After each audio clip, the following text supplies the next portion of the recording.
Hello students, मैं हूं शाइना परमार और आज लेके आई हूं एक नया वीडियो मेडिवल इंडिया का।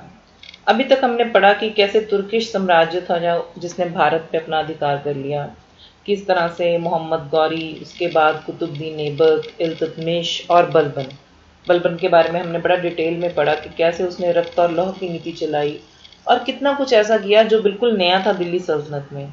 खास करके उसने जो राजा के लिए एक जगह बना दी दोबारा से दिल्ली सल्तनत में, वो बहुत बड़ी बात थी। कितने ही सुल्तान हुए उसके बाद बलबन को मौका मिला ऐसा करने का। कहाँ 1206 में ये दिल्ली सल्तनत शुरू होता है और 1266 में जाके उसको एक लंबे अरसे के बाद वो गद्दी मिलती है जिसमें वो इतना इम्प्रूव करता है कि दिल्ली सल्तनत का नक्शा ही पलट जाता है।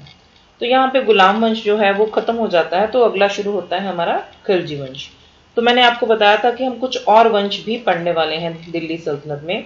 तो नेक्स्ट जो हमारे पास अगला हम पढ़ने वाले हैं वो है खिलजी वंश। ठीक है, अब देखिए यहाँ पे खिलजी वंश के बारे में पढ़ने से पहले मैं आपको बताऊं, सिलेबस में तो सिर्फ इतना ही है कि उनका एडमिनिस्ट्रेशन पढ़ेंगे हम, उनके एग्रेरियन एंड मार्केट रिफॉर्म्स पढ़ेंगे, शासन प्रबंध और बाजार संबंधी सुधार, खेती बाड़ी संबंधी सुधार, लेकिन फिर भी बेस हमें पता होना चाहिए।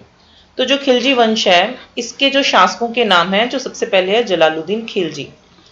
तो जो बलबन की गद्दी थी चल रही, जो उसके पौत्र को मिली थी कैकाबाद को, या बाद में कमुश्क भी नाम लिया गया है, क्यूमर्स जो है। तो उसके बाद ये गद्दी किसको मिलती है? जलालुद्दीन खिलजी को। ठीक है, कैसे मिलती है? ये छीनते ही रहे हैं एक दूसरे से गद्दियां जो हैं।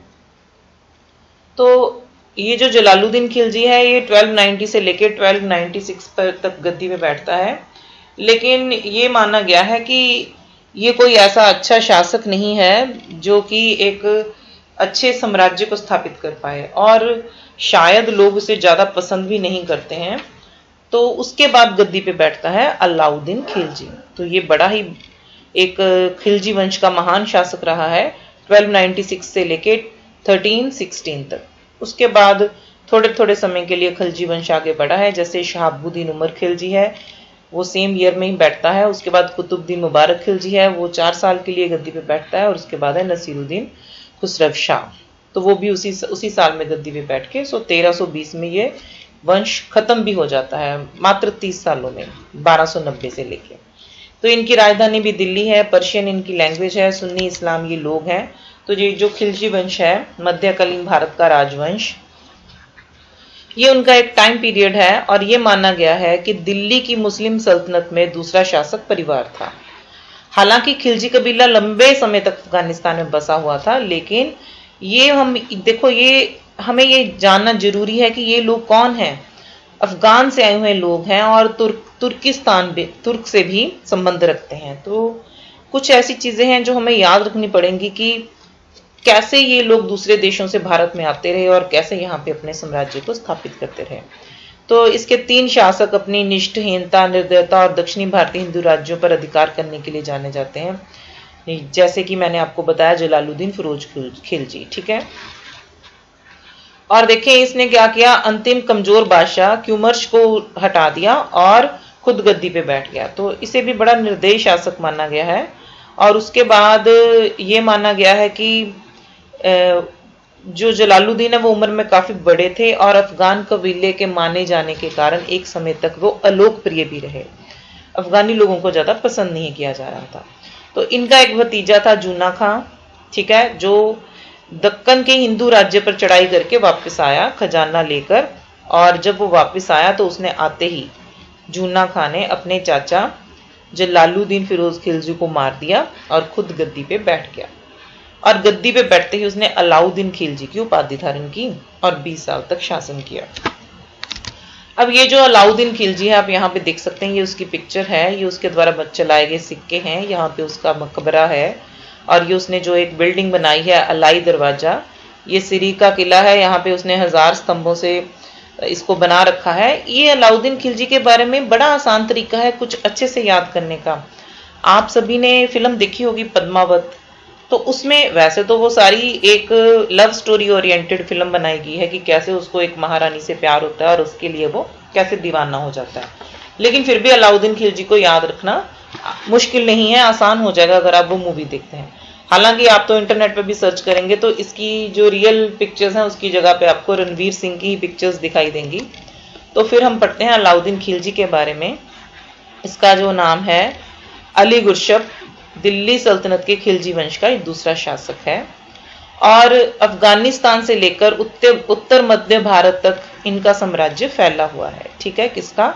अलाउद्दीन खिलजी का, इसके समय में। ठीक है, और इतना बड़ा साम्राज्य 300 सालों तक कोई भी शासक नहीं स्थापित कर पाया भारत में इसके बाद।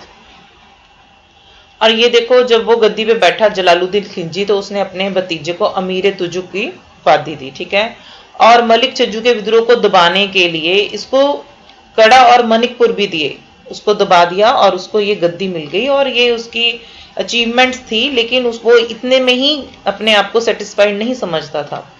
तो उसने क्या किया, जब वो भीलसा, चंदेरी, देवगिरी से बहुत सारा धन लूटकर वापस आ रहा था तो उसने वहां से आकर ये इलाके जीतने के बाद खूब सारी धन दौलत के साथ वापस आकर उसने क्या किया, अपने चाचा को मार दिया धोखे से 22 अक्टूबर 1296 को। गले मिलते हुए उसने 2 सैनिकों की भी सहायता ली इसमें, आप देख सकते हैं। और जो चाचा था वो अपने भतीजे से बहुत प्यार करता था, उसको तो विश्वास ही नहीं हुआ कि उसके साथ इतना विश्वासघात हो सकता है, लेकिन खैर वो मारा गया।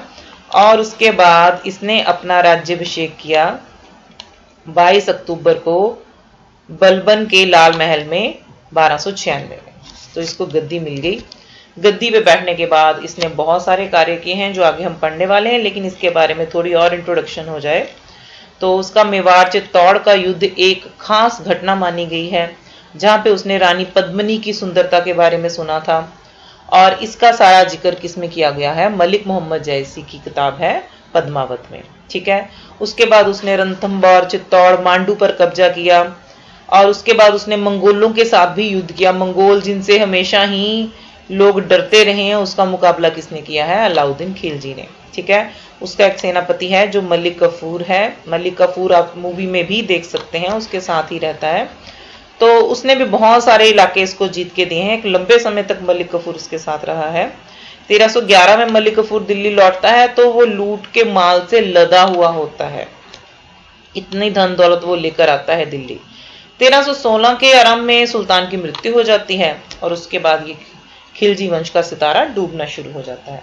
हालांकि मलिक कफूर भी कोशिश करता है इस वंश को हथियाने की, लेकिन उसकी मृत्यु हो जाती है तो उसका ये सपना खत्म हो जाता है। और देखें उसके बाद हमारे पास उसमें से खास कुछ बातें और हैं जिन्हें हमने याद रखना है कि अलाउद्दीन के दरबार में अमीर खुसरो तथा हसन निजामी जैसे उच्च कोटि के विद्वान भी थे वहां पे, जिन्होंने बहुत सारा साहित्य भी लिख रखा है। और उसने अलाई दरवाजा, जिसे कुश के शिकार भी बोला गया है, और उसके जिसे तुर्की कला का श्रेष्ठ नमूना भी बोला गया है, और 1000 खंभों वाला महल का भी निर्माण किया है सीरी का। ये आप देख चुके हैं, मैंने आपको पहले भी दिखाया है पिक्चर्स में। अब हम पढ़ते हैं अलाउद्दीन खिलजी के प्रशासनिक सुधार। तो ये सारा कुछ एक रट्टा ही मारना है आपको और साथ साथ समझना भी है। यहाँ पे लिख रखा है मेरे सामने कि अलाउद्दीन खिलजी जो है वो सिर्फ एक सेनापति नहीं था, युद्ध लड़ने वाला व्यक्ति नहीं था, उसने एक अच्छा शासन प्रबंध भी स्थापित किया है। उसने बहुत सारे ऐसे डिपार्टमेंट बना दिए जिससे इतना बदलाव आया साम्राज्य में जो देखने लायक है। सबसे पहले आता है सुल्तान। तो आपको हमेशा ही पता है सुल्तान कौन है, जो अपने आप में सबसे ज्यादा महान है, जो दैवीय अधिकार रखता है। जैसे हमने पढ़ा बलबन, तो वैसे ही अलाउद्दीन खिलजी ने भी अपने आप को एक महान सुल्तान बनाने की कोशिश की। उसने हर तरह का प्रबंध किया अपने साम्राज्य में। हालांकि उसने बहुत सारी लड़ाइयां लड़ी हैं, लेकिन हमारे लिए यहाँ पे उसका शासन प्रबंध पढ़ना ज्यादा जरूरी है। इसे हम खिलजी वंश का ही शासन प्रबंध पढ़ते हैं, क्योंकि वैसे भी खिलजी वंश में सबसे महान तो अलाउद्दीन खिलजी ही हुआ है। तो उसके शासन प्रबंध में सबसे पहले कौन आता है? सुल्तान आता है।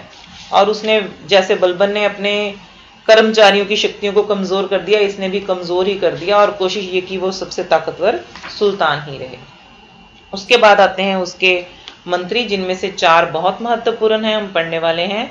एक है दीवाने वजारत। ये 4 महत्वपूर्ण 4 स्तंभ माने गए हैं, वजीर जिसे हम बोल देते हैं। ठीक है, तो इसका जो सबसे महत्वपूर्ण विभाग माना गया है, ये सबसे इंपॉर्टेंट माना गया, जैसे प्रधानमंत्री होता है किसी इलाके में। ठीक है, तो उसने ख्वाजा खातिर को अपना वजीर बनाया, उसके स्थान पर फिर नुसरत खां को वजीर बनाया, ताजुद्दीन काफूर भी उसका वजीर रहा।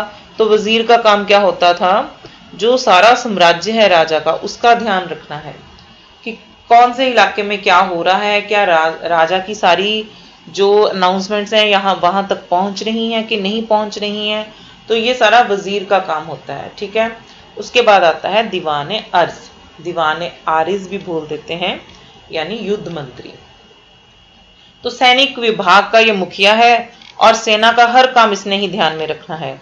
सेना को भर्ती करना है, सेना के घोड़े जो हैं उनके हुलिये का रिकॉर्ड रखना है, उनको वेतन देना है, युद्ध में कहाँ जाना है, कहाँ से क्या लूट के लेके आना है, लूट का माल कहाँ पे रखना है, कितनी सैलरी तनख्वाह किसको कितनी देनी है, कब देनी है, और हर वक्त अपनी सेना का निरीक्षण करते रहना है कि क्या सेना जो है बिल्कुल अप टू डेट है कि नहीं है।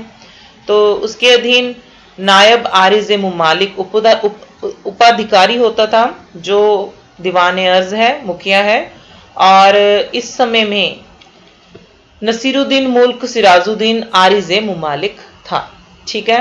तो इस तरह से हम देख सकते हैं कि ये दो मंत्री बहुत खास हैं। तीसरा है दीवाने इंशा, ये शाही पत्र व्यवहार का मुखिया है। जितने भी शाही पत्र हैं, कोई घोषणा है, कोई पत्र लिखा गया है, कोई दूसरे देश से पत्र आ रहा है, वो सारे पत्र व्यवहार की जिम्मेवारी किसकी है, दीवाने इंशा की। शाही फरमान जिसे हम बोलते हैं, उन्हें संभाल के रखना, उन्हें इम्प्लीकेबल करना, ये सारा काम किसका है, दीवाने इंशा का है। इस विभाग का मुखिया कहलाता है दीवारे दबीर ए मुमालिक। उसके बाद है दीवाने रसालत। तो ये एक फॉरेन डिपार्टमेंट है, जैसे हम बोल सकते हैं विदेशी विभाग।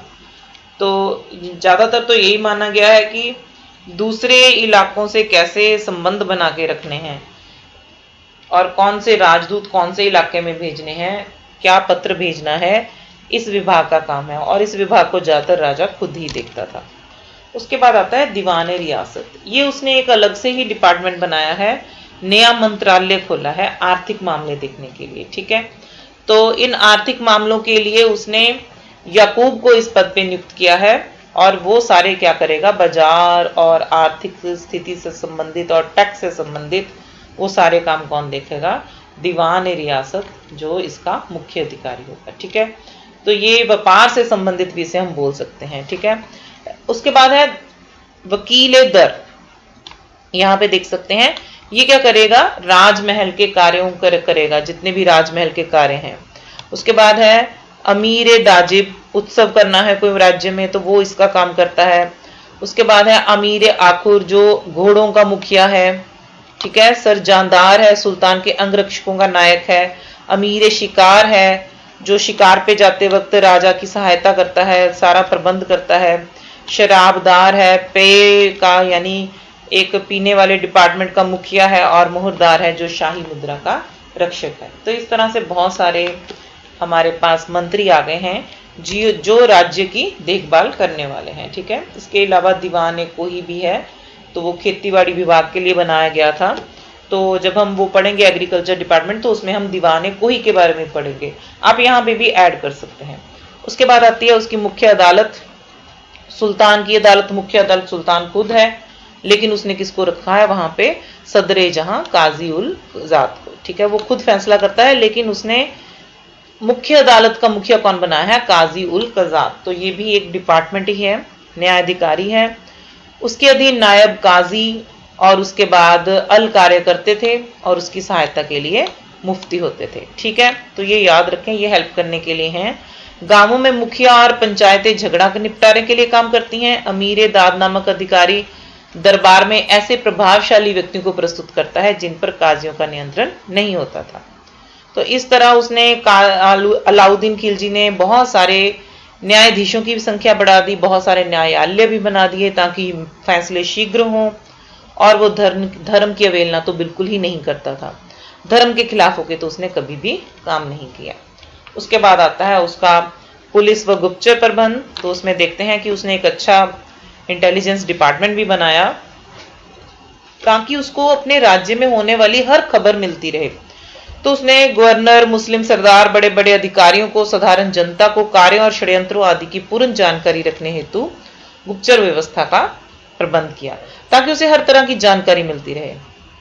कोतवाल का क्या काम है? शांति व कानून बनाकर रखना। पुलिस व्यवस्था को सुधारने के लिए उसने कई तरह की पोस्टें नई बना दी, बहुत सारी पोस्ट बनाई। गुप्तचर विभाग का मुखिया जो बनाया वो बरीद मुमालिक होता था, ये जरूर याद रखें, बहुत इंपॉर्टेंट है। और वही सबको आगे मैसेज देता था। तो सूचनादाता को मुन्ही या मुन्हियन बोला जाता था। उसके बाद आता है उसका सैनिक प्रबंध, बहुत ही इंपॉर्टेंट है उसके एडमिनिस्ट्रेशन में।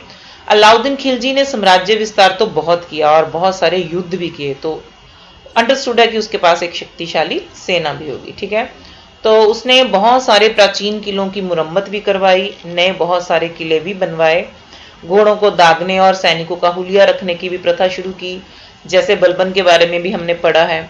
और ये पहला सुल्तान है जिसने एक विशाल स्थायी सेना रखी है।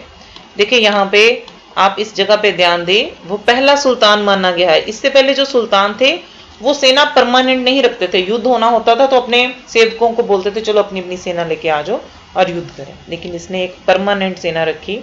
ये माना गया है उसके पास 4,75,000 सेना थी और ये बहुत बड़ी संख्या है। उनको वो नकद वेतन देता था और उसने वृद्ध सैनिकों को घर भेज दिया, पेंशन दे दी। दीवाने आरिज जो उसका मेन व्यक्ति है जिसने सेना का ध्यान रखना है, वो सैनिकों का हुलिया रखता था, ताकि ऐसा ना हो युद्ध के वक्त जो नया सैनिक आकर खड़ा हो जाए और जिसको ट्रेनिंग दी है वो घर चला जाए। ठीक है, और अमीर खुसरो के अनुसार 10,000 सैनिकों की टुकड़ी को तुमन कहा गया है। तो ये जो तुमन कहा गया है, आप ये जरूर याद रखें कि एक छोटे क्वेश्चन जो होते हैं हमारे शॉर्ट आंसर टाइप, तो ये तुमन कहा गया है ना, वहां पे क्वेश्चन पूछ लिया जाता है। तो 10,000 सैनिकों की टुकड़ी को तुमन कहा गया है। और सैनिकों को यहाँ पे देखें मुर्तब कहा गया है, जांच परख कर जो सैनिक रखे जाते हैं। ठीक है, अश्वरोही मुर्तब को 234 टंके वेतन मिल रहा है प्रतिवर्ष और एक सवार को 156 टंके। तो ये क्वेश्चन भी पूछे जाते हैं। सेना के प्रत्येक इकाई में जासूस रहते थे और सैनिक अधिकारियों के व्यवहार के विषय में सुल्तान को बराबर सूचित करते रहते थे। उसके बाद आता है उसका फाइनेंशियल एंड रेवेन्यू सिस्टम, ये भी उसका एडमिनिस्ट्रेशन ही है। तो वो पहला सुल्तान था जिसने वित्तीय और राजस्व व्यवस्था को सुधारने में गहरी रुचि ली। उसको बहुत सारा पैसा चाहिए था क्योंकि उसने बहुत बड़ी सेना बना रखी थी। बहुत बड़ी सेना से उसने बहुत सारे इलाके जीतने थे और एक बड़ा साम्राज्य स्थापित करना था। तो उसने एक नया अधिकारी नियुक्त किया जिसे हम देखते हैं मुस्तखराज का नाम दिया गया है, और उसने क्या करना है, उन लोगों से पैसा इकट्ठा करना है जिन्होंने अभी तक टैक्स जमा नहीं कराया।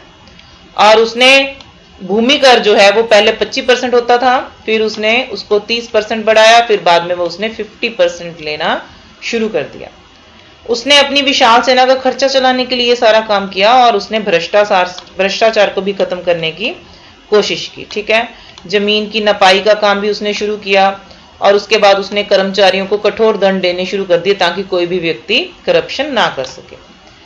जियाउद्दीन बन्नी तो ये कहता है कि बिस्वा के आधार पर जो राजस्व एकत्र किया जाता था, ठीक है, जजिया भी लिया जाता था। जजिया क्या है? एक टैक्स है जो ब्राह्मणों, स्त्रियों और बच्चों, पागलों या निर्बलों से नहीं लिया जाता था बल्कि सभी हिंदू लोगों से लिया जाता था, सिर्फ इनको छोड़ के। मुसलमानों से जकात लिया जाता था, ये भी धार्मिक कर है, और जजिया भी एक धार्मिक कर है। तो जजिया जो है वो कई बार 30% 40% भी लिया गया है, लेकिन जो जकात है वो 140 हिस्सा लिया गया है मुसलमानों से। उसके बाद है खम्मस, जो युद्ध में माल लूट लिया जाता था, उसका कुछ हिस्सा जो है राज्य की आय में डाल दिया जाता था। इसके अलावा आवास व चराई कर भी लिए जाते थे। उसके बाद आता है उसका पोस्टल सिस्टम। अलाउद्दीन खिलजी ने अपने साम्राज्य में एक नया काम शुरू किया है, वो है डाक व्यवस्था। इससे पहले शायद कोई डाक व्यवस्था का प्रबंध नहीं किया गया। तो बहुत सारे घुड़सवारों और कलरकों को डाक चौकियों में नियुक्त कर दिया गया। हालांकि ये सिर्फ राज्य के लिए ही था, राजा के लिए था, आम लोगों के लिए नहीं था, लेकिन ये एक नई व्यवस्था थी जिसमें एक जगह से दूसरी जगह पर सूचना पहुंचानी आसान होगी। तो बहुत जगह पे डाक व्यवस्था की गई, चौकियां बना दी गई। तो एक घुड़सवार चलता था राजा का मैसेज लेके, रातों रात वो दूसरी जगह पे पहुंचता था, वहीं से दूसरा चलता था, फिर आगे पहुंचता था। तो जो काम एक घुड़सवार अकेला 4 दिन में करता था, वो 4-5 घुड़सवार एक दिन में ही करने लगे। उसके बाद आती है उसकी मृत्यु। ये माना गया है कि जलोदर रोग से उसकी मृत्यु हो गई, और 2 जनवरी 316 ईस्वी को, ठीक है। और अंतिम समय में उसको ये भी माना गया है कि त्वचा का रोग भी हो गया था और वो बहुत परेशान था जिसकी वजह से, और उसकी मृत्यु हो गई। तो ये उसने एक अच्छा प्रबंध स्थापित किया। तो ये उसका एडमिनिस्ट्रेशन था। इसमें कुछ बातें आप जरूर ऐड करें, मैं आपको जो मैं यहाँ पे लिख नहीं पाई हूँ लेकिन बोल के बता रही हूँ कि उसने कुछ ऐसे काम किए, जैसे उसने शराब पीने की मनाही कर दी, ये भी उसका एक अच्छा प्रबंध था। उसने उन जागीरों को वापस ले लिया जो बिना वजह लोग जागीरों पे अपना अधिकार जमा के बैठे थे और राज्य के लिए कुछ नहीं कर रहे थे। और सबसे बड़ी बात क्या है, और उसने बहुत सारे नई तकनीक के हथियार भी बनाए, ये उसकी एक खास बात मानी गई है। तो बहुत सारे उसने ऐसे काम किए हैं जिसकी वजह, उसने जुआ खेलने पे पाबंदी लगा दी, उसने वैश्यावृत्ति को खत्म करने की कोशिश की, उसने जादूगर सिस्टम जो उस वक्त चला था, लोग जादू करते थे और लोगों को अपनी तरफ अट्रैक्ट करते थे, पैसा बटोरते थे, उसने उस प्रथा उसके ऊपर भी प्रबंध लगा दिया और बोला कि ये सब राज्य में नहीं चलेगा। तो इस तरह से उसने एक अच्छा शासन प्रबंध स्थापित किया जिसमें अच्छी न्याय व्यवस्था भी थी, अच्छा वित्तीय प्रबंध भी था, और इसके अलावा उसके कुछ प्रांतों का प्रबंध भी माना गया है। ये माना गया है उसने उसके 11 प्रांत जो थे, उसने अपने साम्राज्य को, विशाल साम्राज्य को 11 प्रांतों में बांट दिया। तो जो जो उसने जीते हैं, जैसे गुजरात है, मुल्तान है, दीपालपुर है, सम्माना है, और उसके बाद सिविस्थान है, झैन है, धार है, चित्तौड़, चंदेरी, अवध, बदौन, कड़ा, ये सब उसने अपने प्रांतों में बांट दिया और उनका भी उतनी अच्छी तरह से ही प्रबंध किया। बिल्कुल इस तरह से ही डाक व्यवस्था, वित्तीय व्यवस्था, सैनिक प्रबंध, अदालतें, गुप्तचर, पुलिस, दीवान रियासत और ये सारे मंत्री उसने अपने प्रांतों में भी लगा के रखे। तो इस तरह से उसने एक अच्छा साम्राज्य स्थापित किया, एक अच्छा प्रबंध स्थापित किया। ये थी अलाउद्दीन खिलजी की शासन प्रबंध की सारी कहानी। तो इसे अच्छी तरह से पढ़ लें। इसके बाद हम अगले लेक्चर में पढ़ेंगे उसके द्वारा किए गए कुछ agrarian and market reforms. Channel के साथ जुड़े रहें और चैनल को सब्सक्राइब करें, वीडियो को लाइक करें। Thank you so much.